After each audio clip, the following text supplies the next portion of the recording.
চলবে না অন্যায়, টিকবে না ফন্দি, জনগণের আদালতে ফ্যাসিবাদ হাসিনা সরকারকে হতে হয়েছে বন্দী।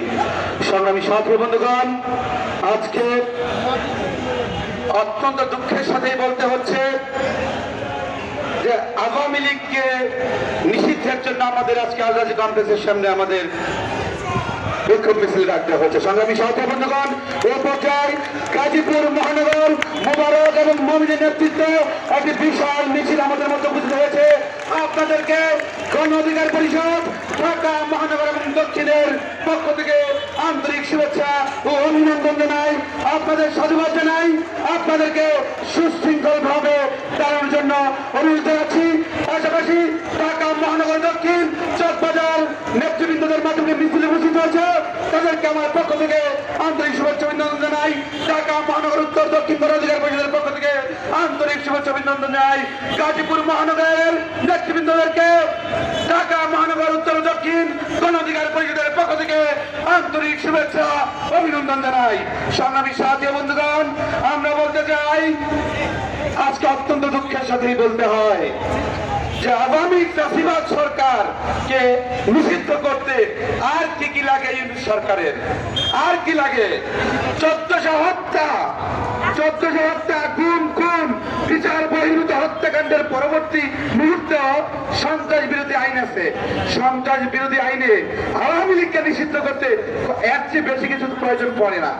কিন্তু অত্যন্ত দুঃখের বিষয়, এই সরকার একটা চ্যালেঞ্জ ছিল। চ্যালেঞ্জটা কি? জনগণ তাদেরকে ক্ষমতা দিয়েছে, এই আওয়ামী লীগের জুলাই গণঅভ্যুত্থানে তাদেরকে নিপীড়ন করেছে, নির্যাতন করেছে, হত্যা করেছে, সেইটার বিচারের জন্য। কিন্তু অত্যন্ত দুঃখের বিষয়, তারাই হাকিম, তারাই হুকুম করে, তারাই পুলিশ, তারাই আসামি করে, তারাই আবার হাকিম হুকিম সবই তারা। তারপরেও কেন আওয়ামী লীগ নিষিদ্ধ হচ্ছে না?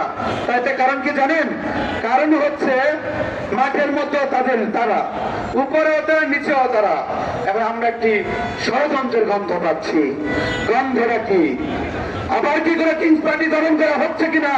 আবার সরকারের থেকে ক্ষমতাকে পিছনের চর্চা দিয়ে দখল করার কোন পায়তারা হচ্ছে কিনা? আজকের আপামর জনগণ সেই সংশয় করছেন। আমরা বলে দিতে চাই, আপনারা ক্ষমতা নিবেন, আপনারা দল করবেন, ওয়েলকাম। কিন্তু আপনাদের একটা কাজ আপনাদেরকে এই আপামর জনগণ দিয়েছে, সেইটা হচ্ছে আওয়ামী লীগের বিচার করা, আওয়ামী লীগকে নিষিদ্ধ করা। ছাত্রলীগের নিষিদ্ধ করছেন কোন যুক্তিতে? ছাত্রলীগের কোন যুক্তিতে নিষিদ্ধ করেছেন? ছাত্রলীগ যদি নিষিদ্ধ হয়, ছাত্রলীগের জন্মদাতা হচ্ছে আওয়ামী লীগ, তারা কেন নিষিদ্ধ হবে না? এইটা কোন প্রকার হোয়াটে জোক, মানে হাসি পায়। সুতরাং আমরা বলতে চাই, সন্তান নয়, যারা জন্ম দিয়েছে, যারা হত্যা করেছে, খুন করেছে, খুন করেছে, তাদেরকে নিষিদ্ধ করে আপনাদের সরকারের বৈধতা, জনগণের ম্যান্ডেট গ্রহণ করুন। অন্যথায় 15 বছরের ফ্যাসিবাদকে হটিয়েছে আপামর জনগণ। আপনারা তো 2 দিনের চুকি না, বাচ্চারা বলে অন্য, আপনাদেরকে বিচারিত করতে 2 দিন সময় লাগবে না। এই মুহূর্তে আওয়ামী লীগের নিষিদ্ধ করে আপনারা জনগণের ম্যান্ডেটে ক্ষমতা থাকুন। ধন্যবাদ সবাইকে।